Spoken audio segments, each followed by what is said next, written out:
Life has a way of teaching us lessons we never expected to learn. Some lessons are gentle, while others leave scars that change us forever. This is the story of how my trust was shattered, not by a stranger, but by the people who should have valued it the most. My name is Emily Johnson, and I was born and raised in Austin, Texas. Growing up, I was always the kind of person who trusted easily. My parents instilled in me the belief that people are naturally good at heart, and that honesty and loyalty are the foundations of every relationship. I carried those beliefs into my adult life and especially into my marriage.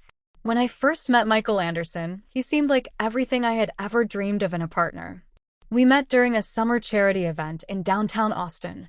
He was charming, polite, and had this warmth about him that drew people in. He spoke passionately about his career in community development and his dreams of helping people in need. I admired that about him, and within months, we began dating. Michael was attentive, thoughtful, and made me feel like I was the center of his world. When he proposed 2 years later in Zilker Park, surrounded by the golden glow of the sunset, I had no hesitation in saying yes. Our wedding was small but beautiful, attended by close family and friends. I remember standing at the altar, looking into his eyes, and believing with all my heart that I had found my soulmate.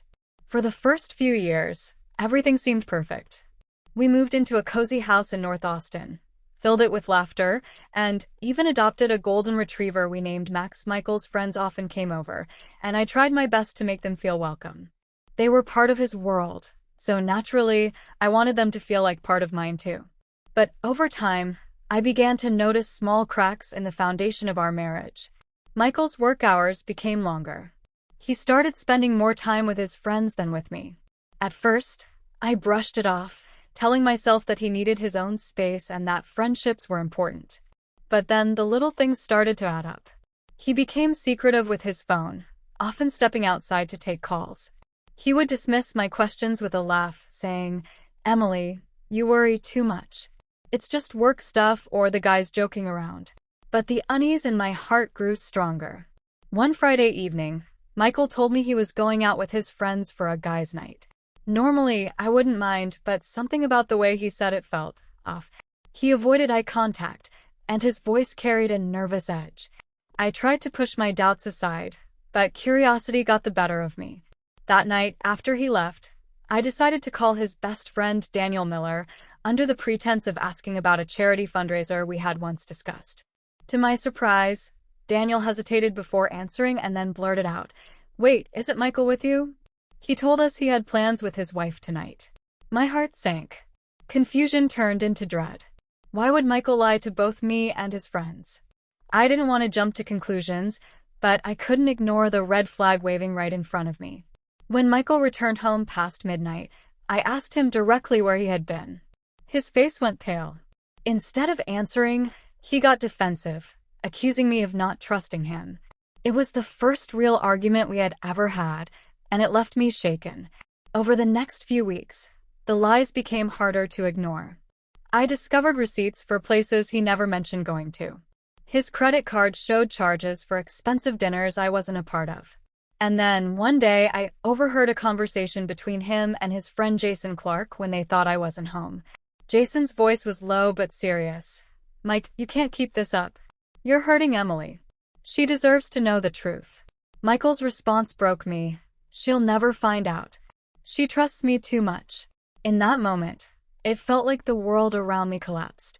The man I had given my heart to was betraying not only my love, but also the trust one had so freely placed in him. And his friends, those who had shared our home, our meals, our laughter, had known. Some tried to convince him to come clean, but others encouraged him to hide it. Their silence felt like betrayal too. I didn't know what hurt more, the lies Michael told me, or the fact that his friends, who had become like brothers to him, chose loyalty to him over honesty with me. I spent countless nights crying in the quiet of our bedroom, with only Max by my side. The golden retriever seemed to sense my pain, resting his head on my lap whenever the tears wouldn't stop. I questioned everything. Was I not enough? Did I miss the signs? How could the people I trusted most deceive me this way? Eventually, I gathered the courage to confront Michael again. This time, I laid out everything I had discovered. The receipts, the overheard conversation, the lies. There was no room left for denial.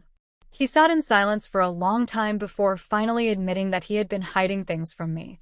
He claimed it was just pressure from work and wanting to blow off steam with his friends, but I knew deep down it was more than that.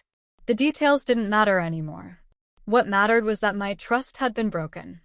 I packed a small bag and went to stay with my sister in Dallas for a while.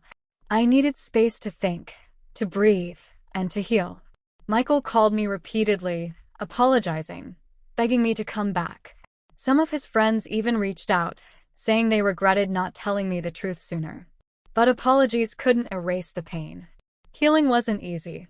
Trust, once broken, isn't something you can simply glue back together.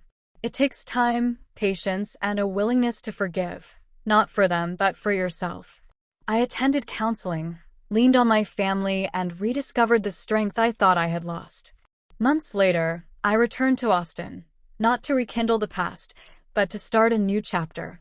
Michael and I eventually parted ways. It was painful, but sometimes letting go is the only way to protect your peace. Looking back, I realized that betrayal doesn't define you. It hurts, yes, but it also teaches you resilience.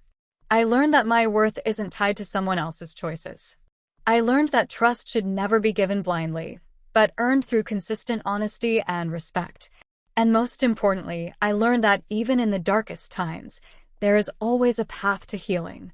Today, I share my story not out of bitterness, but out of hope. Hope that someone who hears it will find comfort in knowing they are not alone. Betrayal may break your heart, but it does not have to break your spirit. And as for me, I walk forward with my head held high, my heart still tender, but stronger than ever. Because trust, once betrayed, can be rebuilt, not with the same people who broke it, but within yourself.